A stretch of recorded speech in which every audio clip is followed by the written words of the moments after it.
بخاری میں ایک اور حدیث آتی ہے کہ اللہ کی راہ میں غبار آلود ہونے والے پاؤں کو جہنم کی آگ نہیں چھوئے گی، کہ جن پیروں کو ڈسٹ لگ جائے، مٹی لگ جائے. اب آپ یہاں آئیں اور آپ کے پیروں کو مٹی لگ گئی، تو اگر آپ اللہ کے لیے واقعی نکل کر آئی تھیں گھروں سے اور پیر غبار آلود ہو گئے تو ان پیروں کو کبھی دوزخ کی آگ نہیں چھوئے گی.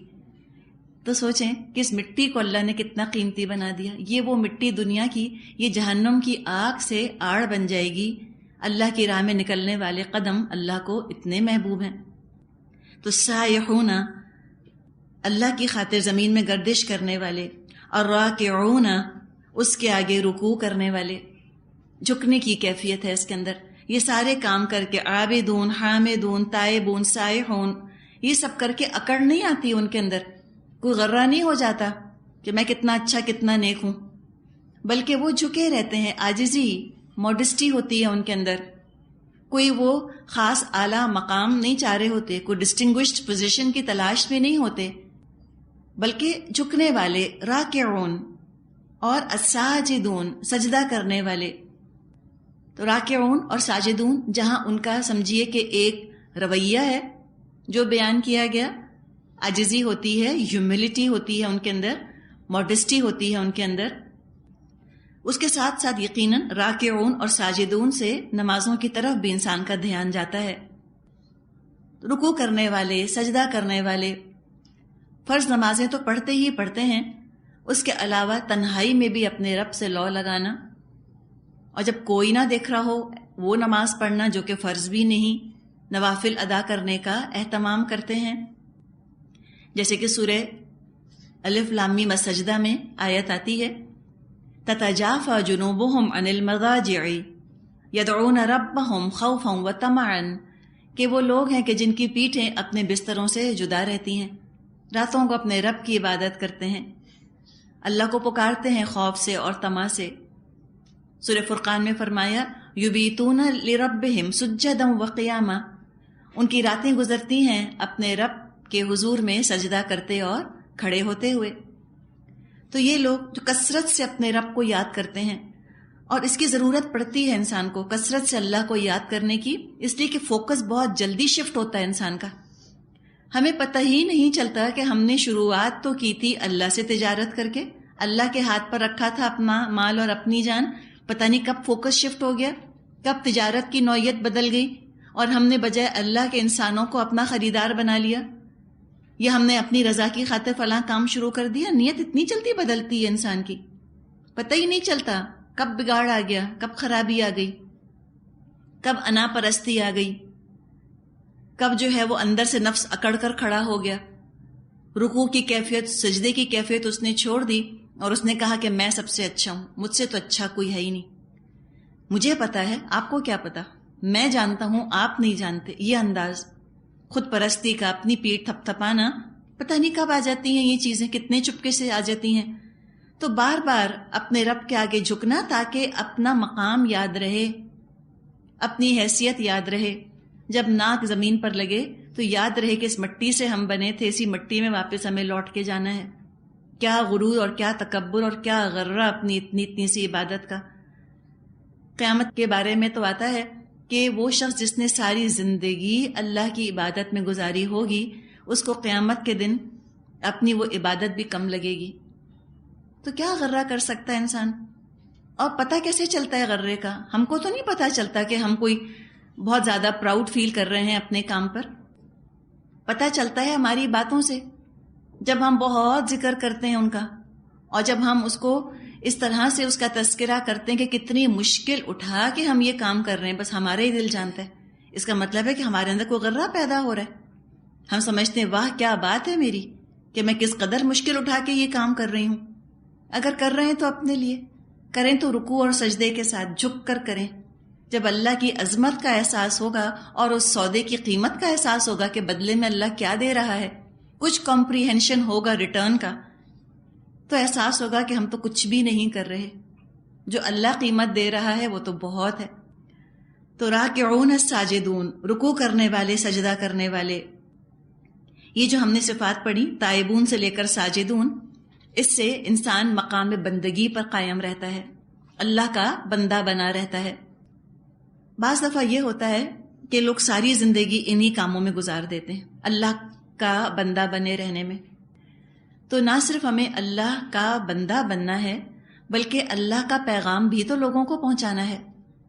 جب یہ کیفیات اپنے اندر پیدا کر لیں کسی بھی حد تک، اب تو ضرورت ہے اس بات کی کہ آگے بڑھ کر دوسروں کو بھی ان کاموں کی دعوت دی جائے، دوسروں کو بھی تائبون اور عابدون، حامدون، سائحون، راکعون، ساجدون بنانے کی جد و جہد اور کوشش کی جائے.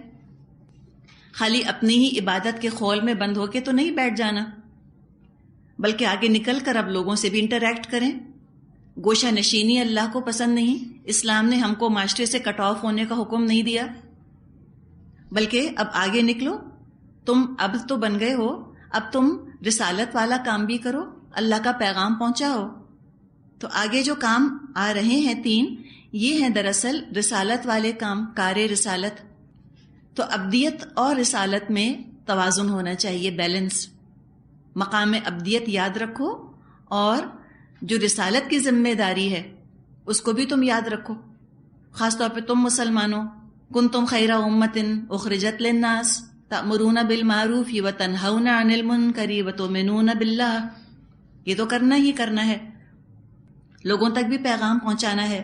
تو الآمرون بالمعروف، حکم دینے والے معروف کا، لوگوں کو مشورہ دیتے ہیں، ایڈوائس دیتے ہیں، اور جس کو حکم دے سکتے ہیں اپنے جونیئرز کو، سبارڈینیٹس کو، اپنے ماتحتوں کو، ان کو حکم دیتے ہیں نیکی کا.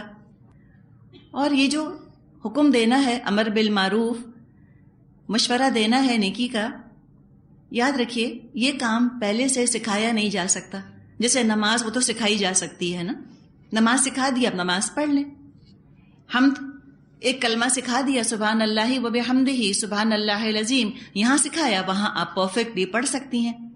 لیکن یہ جو کام آ رہے ہیں، الآمرون بالمعروف والناہون عن المنکر والحافظون لحدود اللہ، یہ ایسے ایک دفعہ میں سکھائے نہیں جا سکتے. یہ آن دا جاب ٹریننگ ہے. Practice makes perfect. جتنی پریکٹس کریں گے اس کی، اتنا ہی اس کے اندر پرفیکشن آتا جائے گا. تو اللہ نے جو باتیں کرنے کو کہی ہیں ان کا یہ لوگوں کو حکم دیتے ہیں، مشورہ لوگوں تک پہنچاتے ہیں. وَالنَّاهُونَ عَنِ الْمُنْكَرِ، بدی سے روکنے والے ہیں. یہ بالکل ایسے نہیں ہو جاتے ممکنہ کہ یہ خود تو نیکیاں کرتے رہیں اور لوگوں کو بدی کرتا دیکھیں تو کچھ بھی نہ کہیں. یہ کون کرے گا؟ یہ وہ کرے گا جو پیپل پلیزر ہے. وہ کہے گا ہے لوگ مائنڈ کرتے ہیں نا. تو یہ تو لوگوں کے مائنڈ کرنے سے بہت ڈرتے ہیں پیپل پلیزرز. تو وہ تو کوئی کام نہیں کرنا چاہتے ایسا جس سے کہ لوگ خفا ہو جائیں. تو لوگوں کو اپنی آنکھوں کے سامنے برائیاں کرتے دیکھتے ہیں، روکنے پر قادر ہوتے ہیں تو بھی نہیں روکتے، کہتے ہیں چھوڑو دل ٹوٹے گا ان کا. تو یہ تو پھر متقی نہ ہوا انسان، مومن نہ ہوا. جب اس کے دل میں اتنی اللہ کی عظمت ہے، جو صحیح معنوں میں عابد ہے، صحیح معنوں میں حامد ہے، جو صحیح معنوں میں اللہ کے آگے جھکنے والا ہے، وہ تو اللہ کی بے حرمتی برداشت نہیں کر سکتا اس طرح کہ اللہ کے احکامات ایسے کھلم کھلا ٹوٹیں. جب موقع ملے گا ضرور کہے گا. والحافظون لحدود اللہ، اور اللہ کے حدود کی حفاظت کرنے والے ہوتے ہیں. اللہ کے حدود کی حفاظت ایسے ہوگی کہ انسان خود بھی محتاط رہے کہ کہیں اللہ کی کوئی بتائی ہوئی حد ٹوٹ نہ جائے، اللہ کی بتائی ہوئی باؤنڈری کراس نہ ہو جائے. جیسے ابھی ہم نے ذکر کیا تھا کہ مومن کی زندگی میں 2 مقامات ہوتے ہیں، وہ خود بھی راضی اور اللہ بھی راضی، یا خود آزمائشوں میں اور اللہ راضی. نفس ناراض لیکن اللہ راضی. یہ 2 مقامات تو آتے ہیں. ایک مقام کبھی نہیں آنا چاہیے کہ نفس راضی اور اللہ ناراض. اسی طرح لوگوں کے بارے میں دیکھ لیں کہ مومن کی زندگی میں یہ مقام آتے ہیں کہ وہ خود بھی راضی، اللہ بھی راضی، لوگ بھی راضی، لوگ بھی بہت خوش ہیں اس سے. یہ بھی بالکل ممکن ہے. یا یہ بھی مقام اس کی زندگی میں آ سکتا ہے کہ لوگ ناراض ہوں اس سے لیکن اللہ راضی ہے. یہ مقام بھی آتا ہے کبھی کبھار. لوگ بہت خفا ہوتے ہیں، ناراض ہوتے ہیں، لیکن اللہ راضی ہے، اللہ راضی ہوتا ہے. ایک مقام جو کبھی نہیں آنا چاہیے وہ یہ کہ لوگ راضی اور اللہ ناراض. یہ مقام نہیں آنا چاہیے. تو وہ تو اللہ کے حدود کی حفاظت کرنے والے چوکیدار، پہرے دار ہیں. وہ تو الرٹ رہتے ہیں ہر وقت، سارے حواس ان کے چوکنے رہتے ہیں. کہ ایسا نہ ہو کہ اللہ کی کوئی حد ٹوٹ جائے. لوگوں کا خیال کریں، ان کے حق ادا کریں، ان کا دل لبھائیں، ان کی خدمت کریں، لیکن سب اللہ کی حد کے اندر اندر رہتے ہوئے. کوئی بات کسی کی نہیں مانی جائے گی جس میں اللہ کی حد ٹوٹ رہی ہو. ناراض ہوتے ہیں تو ہوتے رہیں، خود ہی ٹھیک ہو جائیں گے تھوڑی دیر میں. تو اللہ کی حدود کی وہ حفاظت کرتے ہیں، چوکنے رہتے ہیں، پہرا دیتے رہتے ہیں ہر وقت وہ. اور یہ ضروری ہے اس چیز کے لیے کہ انسان پھر معاشرے میں نکلے اور گھلے ملے لوگوں سے. ایک آپ کا چوکیدار ہے اور وہ اپنے ہی کمرے میں بیٹھا رہتا ہے، وہ کیا چوکیداری کرے گا؟ کہاں سے چور آیا، کدھر اس نے چوری کی، کیا کیا، اسے تو پتہ ہی نہیں، وہ بیٹھا ہے اپنے کمرے میں. جو چوکیدار ہوتا ہے وہ چکر لگاتا رہتا ہے نا، سائحون، چکر لگاتا رہتا ہے. تو مومن کو نکلنا ہوتا ہے دنیا میں. دنیا اٹریکٹ نہیں کرتی اس کو، لیکن اس کو نکلنا ہوتا ہے تاکہ اللہ کی حد نہ ٹوٹے. کوئی چھوٹی سی مثال چلیں ہم اپنی عام زندگی پر رکھ کر دیکھتے ہیں. آپ کو نہیں شوق بازار جانے کا، لیکن ضرورت تو ہے. آپ کی بیٹی ہے، اگر آپ نے اس کو اکیلا بازار بھیج دیا کپڑے خریدنے کے لیے، اللہ جانے کیا لے کر ہے. تو حافظون لحدود اللہ کے لیے پھر کیا ضروری ہوگا کہ آپ بھی ساتھ جائیں. شاپنگ بھی ہوگی، لوگوں کا حق بھی ادا ہوگا، اور ایسی شاپنگ ہوگی جس میں اللہ کی حد نہ ٹوٹے. یہ چھوٹی سی مثال ہے جو آپ کو بتائیے. چھوٹی چھوٹی چیزوں سے ہم ریلیٹ کر سکتے ہیں. آپ کے بچے کوئی کتابیں پڑھ رہے ہیں، حافظون لحدود اللہ کیسا ہوگا؟ یہ تھوڑی کہ آپ کو تو پتہ ہی نہیں دنیا میں کہ فلاں فلاں آتھر نام کی بھی کوئی ہستی تھی، کوئی ہیرلڈ رابنز بھی شخص تھا. آپ اتنی معصوم بولی، آپ نے کہا پتہ نہیں ہاں انگریزی پڑھتی ہے. آپ کو نہیں پتا چلا کہ انگریزی میں کیا پڑھا اس نے. آپ نے کہا ایسی پڑھاکو بچی، ایسا پڑھاکو میرا بچہ، ہر وقت کمپیوٹر پر بیٹھا رہتا ہے رات رات بھر. اماں اتنی متاثر ہیں بچے کی کمپیوٹر سکل سے. ایسے نہیں بولے ہوتے متقی، حافظون لحدود اللہ. سب دیکھتے رہتے ہیں کہاں گئے، کس سائٹ پر گئے، فوراً آپ دیکھیں جا کر بچے نے کیا پڑھا، آپ دیکھیں. اور بیسٹ طریقہ یہ ہے کہ آپ کہہ دیں بچوں سے جو کتاب تم پڑھو گے نا پھر میں بھی اس کو پڑھ کے دیکھوں گی، مجھے بھی بہت شوق ہے پڑھنے کا. اس سے ہوگا یہ اللہ کے حدود کی حفاظت ہوگی. اگر کوئی غلط چیز ہے، کہیں حد پار ہو رہی ہے تو آپ سمجھا سکیں گی. سمجھانا ہوگا نا. بعض لوگ جان بوجھ کے غلطی تھوڑی کر رہے ہوتے ہیں، خاص طور پہ ہمارے بچے. ان کو کیا پتا، کسی فرینڈ نے کوئی کتاب دے دی، ان کو تو نہیں پتا کیا اچھا ہے کیا برا ہے، کیا لینا ہے کیا نہیں لینا. تو اس طرح جب آپ لوگوں کے ساتھ انٹریکٹ کریں گے تبھی تو اللہ کے حدود کی بھی حفاظت ہوگی. یہ تو کرنا ہے اپنی نیکی کے خول میں، نہیں کہ نہیں بھائی ہم فلاں چیز نہیں دیکھتے، ہم یہ نہیں کرتے. نہیں، آپ خود بھی نہیں کریں گی اور دوسروں کو بھی حد الامکان روکنے کی کوشش کرنی ہے، اللہ کی حدود کی حفاظت کرنی ہے. کہیں شادی بیاہ کا معاملہ شروع ہو رہا ہے، آپ ضرور پہنچیے، ضرور جائیے اور ان کو بتائیے کیا کرنا ہے ان کو اور کیا نہیں کرنا. آپ اپنا کام کر لیجئے. آپ نے ان کو بتا دیا اللہ کے حدود کی حفاظت کیسے ہوتی ہے. اب وہ کرتے ہیں یا نہیں کرتے آگے ان کی مرضی. اور حقیقت ہے کہ اپنے بچوں پر بھی انسان کو اختیار تو نہیں ہے. آپ ان کو گائیڈ ہی کر سکتے ہیں، آپ ان کو بتا ہی سکتے ہیں. آپ نماز کے وقت ان کو اٹھانے کی کوشش ہی کر سکتے ہیں. زبردستی تو جا نماز پہ کھڑا نہیں کیا جا سکتا کسی دوسرے انسان کو. تو اپنی نمازیں، اپنی عبادت تو انسان کو بڑی ہلکی نظر آتی ہے حافظون لحدود اللہ کے مقابلے میں. اتنے سارے لوگوں کی ذمہ داری انسان کی ہو جاتی ہے. اور ایک عورت ہونے کے ناطے بہت سی ذمہ داریاں ہمارے اوپر ہیں. ہمیں اپنے والدین کو بھی دیکھنا ہے، اولاد والے ہیں تو اولاد کو بھی دیکھنا ہے. اگر آپ شوہر والی ہیں تو آپ کو شوہر کو بھی دیکھنا ہے. کہتے تو رہنا ہے نا، شوہر کو حکم نہیں دے سکتی، مشورہ، انکریجمنٹ. اپنی زندگی کا روٹین ایسا بنا لیں کہ شوہر کے لیے نیکیوں پر آنا آسان ہو جائے. جیسا آپ کا روٹین ہوگا وہ انشاءاللہ پورے گھر والوں کی زندگی پر اس کا اثر پڑے گا یقیناً. تو یہ کیا ہے؟ پہلی چیز تو کیا تھی؟ پرسنل، ساجدون تک. اب یہ باقی چیزیں جو ہیں نا یہ انٹر پرسنل ہیں، لوگوں کے ساتھ تعلق کی ضرورت پڑتی ہے. یہ سوشل ایسپیکٹ ہے مومن کی زندگی کا. مومن اینٹی سوشل نہیں ہوتا. اسلام کا تو سوشل کمپوننٹ بہت نمایاں ہے، بڑا پرومیننٹ ہے. اس لیے کہ رسالت کا کام ادا کیا نہیں جا سکتا بس اپنے ہی خول کے اندر بند ہو کر. آگے لوگوں کے ساتھ ملنا جلنا ضروری ہے. کیا پتہ آپ کہیں گئی ہیں اپنے بچوں کی کتابیں خریدنے اور وہاں کوئی آپ نے گندا سا میگزین رکھا دیکھا اور آپ نے یہی کہہ دیا دکاندار سے کہ بھئی بچے یہاں پہ اپنا کورس خرید رہے ہیں، اسکول بکس خرید رہے ہیں، آپ اس کو یہاں ڈسپلے تو مت کیجئے. اتنا ہی آپ نے کہہ دیا تو کم از کم آمرون بالمعروف کا تو کام ہو گیا نا. آپ نے تو کہہ دیا. اگر 4 مائیں اور یہ کام کریں گی جا کر، وہ کچھ تو شرمندہ ہوگا، کچھ تو سوچے گا۔ تو چھوٹی چھوٹی چیزیں، کوئی بہت بڑے بڑے پہاڑ نہیں انسان کو اٹھانے ہوتے امر بالمعروف اور نہی عن المنکر کے لیے، چھوٹی چھوٹی معمولی معمولی چیزیں حکمت کے ساتھ اور انسان خوش اخلاقی کے ساتھ اگر آگے کنوے کرتا رہے، اللہ چاہے گا تو لوگوں تک بات پہنچ جائے گی۔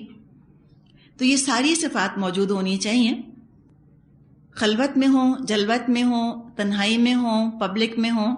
یہ ایک شخصیت ہے اللہ کے ساتھ سودا کرنے والوں کی، جو کہ یہاں بتا دی گئی، اور فرمایا وَبَشِّرِ الْمُؤْمِنِينَ، اے نبی صلی اللہ علیہ وسلم ان مومنوں کو خوشخبری دے دیجئے کہ اللہ نے ان سے تجارت کرنا قبول کر لی۔ آگے فرمایا، کچھ موضوع چینج ہو رہا ہے، آیت نمبر 113 ابراہیم علیہ السلام کا ذکر ہے یہاں پر آگے، اور کچھ مشرکوں کا ذکر کیا جا رہا ہے۔ ابراہیم علیہ السلام کے والد مشرک تھے، ان کا آگے ذکر آئے گا، اور انہی کے ضمن میں کچھ اور بھی ذکر ہے یہاں پہ۔ فرمایا ما کان للنبی والذین آمنوا ان یستغفروا للمشرکین ولو کانوا اولی قربی من بعد ما تبین لهم انہم اصحاب الجحیم۔ نبی صلی اللہ علیہ وسلم اور ان لوگوں کو جو ایمان لائے، زیبا نہیں ہے کہ مشرکوں کے لیے مغفرت کی دعا کریں، چاہے وہ ان کے رشتہ دار ہی کیوں نہ ہوں، جبکہ ان پر یہ بات کھل چکی ہو کہ وہ جہنم کے مستحق ہیں۔ ما کانا جو آتا ہے یہ بلاغت کا نقطہ ہے۔ ما کانا کا مطلب ہے کہ یہ شایان شان نہیں ہے، یہ زیب نہیں دیتا، یہ سوٹ نہیں کرتا۔ جو مقام ہے نبی اکرم صلی اللہ علیہ وسلم کا اور مومنوں کا، ان کی شایان شان یہ بات نہیں ہے کہ وہ ایسا کریں کہ وہ مشرکوں کے لیے استغفار کریں۔ تو اس آیت میں نبی اکرم صلی اللہ علیہ وسلم اور مومنوں کو مشرکوں کے لیے استغفار کرنے سے روک دیا گیا۔ دراصل مغفرت اسی کے لیے مانگی جاتی ہے جس کے بارے میں انسان کو احساس ہو کہ یہ خود بھی شرمندہ ہے اپنی غلطی پر۔ ایسے انسان کے بارے میں جس کے بارے میں پتا ہو کہ اس کو اپنے کیے پر کوئی افسوس نہیں، یہ اپنے آپ کو بالکل درست اور جسٹیفائڈ سمجھ رہا ہے، اور موقع ملتے ہی پھر یہ وہی گناہ کرے گا۔ تو ایسے انسان کے لیے ہدایت کی دعا مانگنی چاہیے کہ اللہ اس کو ہدایت دے۔ استغفار کی درخواست ان کے لیے نہیں کرنی چاہیے۔ ہم نے پیچھے بھی پڑھا ہے کہ نبی اکرم صلی اللہ علیہ وسلم کو تو منافقوں کے بارے میں استغفار کرنے سے روک دیا گیا تھا، اور فرمایا کہ چاہے وہ قریبی رشتہ دار بھی کیوں نہ ہو تب بھی ان کے لیے مغفرت نہ مانگیں۔ اس آیت کی شان نزول میں صحیح بخاری میں اور مسلم میں روایت آتی ہے کہ نبی اکرم صلی اللہ علیہ وسلم کے چچا ابو طالب عمر بھر آپ کے مددگار بنے رہے، آپ کی حمایت کرتے رہے۔ نبی اکرم صلی اللہ علیہ وسلم کی شدید خواہش تھی کہ کسی طرح وہ کلمہ پڑھ کر مسلمان ہو جائیں۔ جب مرض وفات میں ابو طالب مبتلا ہوئے تو نبی اکرم صلی اللہ علیہ وسلم وہاں موجود تھے، اور آپ نے ان سے فرمایا کہ میرے چچا کلمہ پڑھ لیجئے تو میں آپ کی بخشش کی کوشش کروں گا۔ لیکن وہاں پر ابو جہل موجود تھا اور چند اور سردار موجود تھے۔ وہ بول اٹھے کہ ابو طالب کیا آپ عبد المطلب کا دین چھوڑ دیں گے؟ نبی اکرم صلی اللہ علیہ وسلم جب ان کو ترغیب دیتے کلمہ پڑھنے کی، یہ کافروں کے سردار پھر کوئی نہ کوئی بات کھڑی کر دیتے اور وہی آبا و اجداد کا ذکر شروع کر دیتے۔ تو آخری بات جو ابو طالب نے کہی موت سے پہلے وہ یہ تھی کہ عبد المطلب کے دین پر۔ جب ان کی وفات ہو گئی تو نبی اکرم صلی اللہ علیہ وسلم نے فرمایا میں برابر ان کے لیے استغفار کرتا رہوں گا جب تک مجھ کو روک نہ دیا جائے۔ تو یہاں پر روک دیا گیا کہ نہیں، اب آپ ان کے لیے استغفار نہیں کر سکتے۔ آگے فرمائے آیت 114 وَمَا كَانَ اسْتِغْفَارُ إِبْرَاهِيمَ لِأَبِيهِ إِلَّا عَن مَّوْعِدَةٍ وَعَدَهَا إِيَّاهُ فَلَمَّا تَبَيَّنَ لَهُ أَنَّهُ عَدُوٌّ لِّلَّهِ تَبَرَّأَ مِنْهُ۔ ابراہیم علیہ السلام نے اپنے باپ کے لیے جو دعائے مغفرت کی تھی وہ تو اس وعدے کی وجہ سے تھی جو انہوں نے اپنے باپ سے کیا تھا، مگر جب ان پر یہ بات کھل گئی کہ ان کا باپ اللہ کا دشمن ہے تو وہ اس سے بیزار ہو گیا۔ تو یہاں ذکر کیا گیا ابراہیم علیہ السلام کا کہ کوئی یہ نہ کہے کہ اچھا ابراہیم علیہ السلام نے بھی تو اپنے والد کے لیے استغفار کیا تھا تو ہم بھی کر لیں۔ تو یہاں پہ اس کا کلیریفیکیشن آیا ہے کہ ابراہیم علیہ السلام نے دراصل اپنے والد سے وعدہ کیا تھا تو وہ وعدہ انہوں نے نبھایا۔ اس وعدے کا ذکر قرآن میں 2-4 مقامات پر آیا ہے۔ سورہ مریم آیت 47 میں آتا ہے، ابراہیم علیہ السلام نے اپنے والد سے کہا تھا، سلام علیک ساستغفر لک ربی، کہ آپ پر سلامتی ہو، ان قریب میں آپ کے لیے اپنے رب سے استغفار کروں گا۔ جب وہ جدا ہو رہے تھے اپنے والد سے تو یہ کلمات کہے تھے۔ تو یہ ایک وعدہ تھا جو انہوں نے اپنے والد سے کیا تھا۔ یہ بھی ممکن ہے ان کو امید ہو کہ شاید والد ایمان لے آئے، لیکن جب یہ بات ان پر واضح ہو گئی کہ اللہ کی دشمنی میں یہ کٹر ہو چکا ہے اور وہ اللہ کے دشمن کی حیثیت ہی سے مر گیا، تو انہوں نے بھی اس کے حق میں دعا مانگنی چھوڑ دی۔ تبرأ منہ، وہ اس سے بیزار ہو گئے، استغفار کی دعا نہ کی اپنے والد کے لیے۔ ان ابراہیم لأواہ حلیم، حقیقت یہ ہے کہ ابراہیم بہت نرم دل اور بردبار آدمی تھے۔ اب یہ سمجھیں کہ ابراہیم علیہ السلام کی شخصیت بیان کر دی گئی۔ ایک مومن کیا ہوتا ہے، کیسے وہ موم کی طرح نرم اور پتھر کی طرح سخت ہوتا ہے۔ عجیب کمبینیشن ہے۔ لأواہ، اواہ تھے ابراہیم علیہ السلام، درد مند دل رکھنے والے، غم خوار، بہت آہیں بھرنے والے، لوگوں کا دکھ، لوگوں کا درد محسوس کرنے والے، لیکن ساتھ ساتھ حلیم بھی تھے۔ حلیم، حلم سے لفظ بنا ہے، ح لام میم، ایسا شخص جو اپنے مزاج پر قابو رکھتا ہو، میچور انسان، نہ غصے میں آپے سے باہر ہو، نہ محبت میں آپے سے باہر ہو، نہ کبھی خوشی میں وہ اللہ کی حدیں پھلانگے، نہ دشمنی میں اللہ کی حد پھلانگے۔ تو ان کی 2 صفات آ گئیں، اواہ تھے اور حلیم تھے۔ حقیقت ہے کہ جب تک انسان کے دل میں لوگوں کا درد، لوگوں کی ہمدردی نہ ہو، جب تک لوگوں کی ہدایت کے لیے اٹھنا بیکار ہے اس کا۔ سخت دل لوگ لوگوں کے لیے کوئی کام نہیں کر سکتے، خدمت نہیں کر سکتے لوگوں کی، نہ جسمانی طور پہ نہ روحانی طور پہ۔ تو دل میں درد، دل میں دکھ، جب انسان ان کو امر بالمعروف یا نہی عن المنکر کرے، تب بھی درد کے ساتھ، ہمدردی کے ساتھ، ایسا نہ ہو کہ سننے والے کو لگے کہ اس نے تو لٹ مار دیا میرے سر کے اوپر، میری بے عزتی کرنے کو فلاں کام سے روکا ہے، نہیں، بلکہ احساس ہو کہ یہ میرے بھلے کے لیے، میرے فائدے کے لیے مجھے فلاں کام سے روک رہا ہے۔ تو اواہ ہونا ضروری ہے، درد مند دل، نرم دل ہونا ضروری ہے انسان کا، لیکن ساتھ ہی ساتھ حلیم بھی ہو، ایمان اور عزم چٹان جیسا ہو۔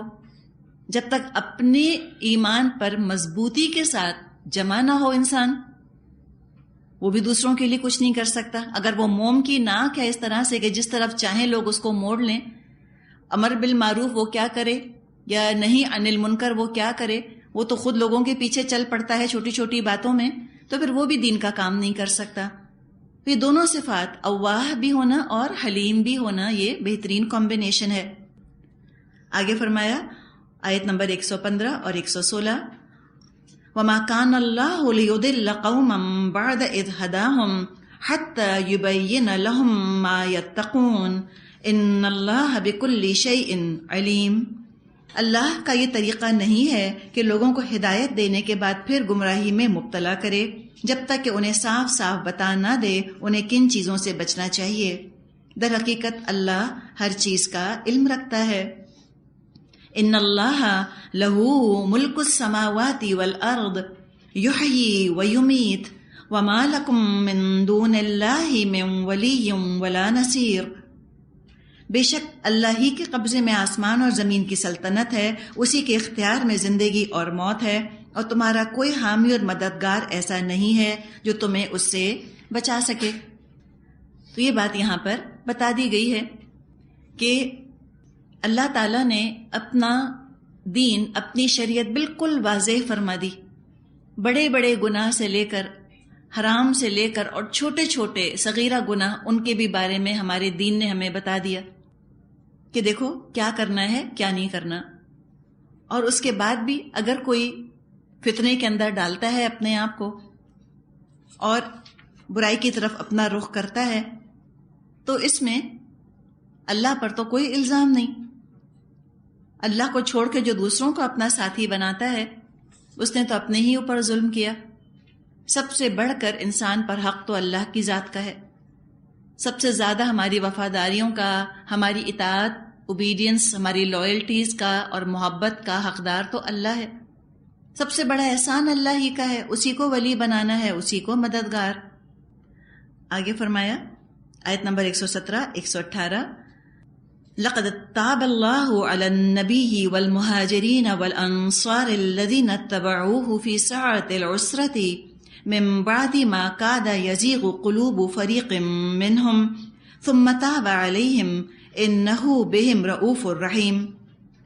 اللہ مہربان ہوا نبی اکرم صلی اللہ علیہ وسلم پر اور ان مہاجرین اور انصار پر جنہوں نے بڑی تنگی کے وقت میں نبی اکرم صلی اللہ علیہ وسلم کا ساتھ دیا، اگرچہ ان میں سے کچھ لوگوں کے دل کجی کی طرف مائل ہو چکے تھے، مگر جب انہوں نے کجی کا اتباع نہ کیا بلکہ نبی ہی کا ساتھ دیا تو اللہ نے ان کو معاف فرما دیا.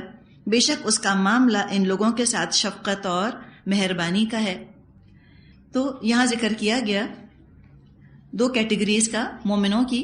ایک تو مخلص ثابت قدم مومن جنہوں نے کبھی کسی موقع پر کوئی کمزوری نہ دکھائی، تبوک کے موقع پر بھی ایک آواز میں ایک پکار میں کھڑے ہو گئے. اور ذکر ہے دوسری کیٹیگری کا کہ سچے مخلص مومن لیکن ان کا ایمان ایسا چٹان جیسا مضبوط نہ تھا، بلکہ تھوڑی سی دیر کو ان کے دل میں خیال آیا کہ اگر ہم نہ جائیں اس غزوے میں تو کیا حرج ہے. لیکن تھوڑی سی دیر کو ان کے اندر ہی کمزوری آئی، مگر چونکہ سچے دل سے انہوں نے توبہ کر لی، یہ خیال بھی ان کو برا لگا، تو اللہ بھی ان پر اپنی تمام تر مہربانی کے ساتھ، تمام تر عنایت کے ساتھ متوجہ ہوا اور اللہ تعالیٰ نے ان کو اس نیک کام کی توفیق دے دی. اللہ ہے ہی بہت معاف فرمانے والا، شفیق ہے، رحم فرمانے والا ہے. وَعَلَى الثَّلَاثَةِ الَّذِينَ خُلِّفُوا حَتَّى إِذَا ضَاقَتْ عَلَيْهِمُ الْأَرْضُ بِمَا رَحُبَتْ وَضَاقَتْ عَلَيْهِمْ أَنفُسُهُمْ وَظَنُّوا أَن لَّا مَلْجَأَ مِنَ اللَّهِ إِلَّا إِلَيْهِ ثُمَّ تَابَ عَلَيْهِمْ لِيَتُوبُوا إِنَّ اللَّهَ هُوَ التَّوَّابُ الرَّحِيمُ.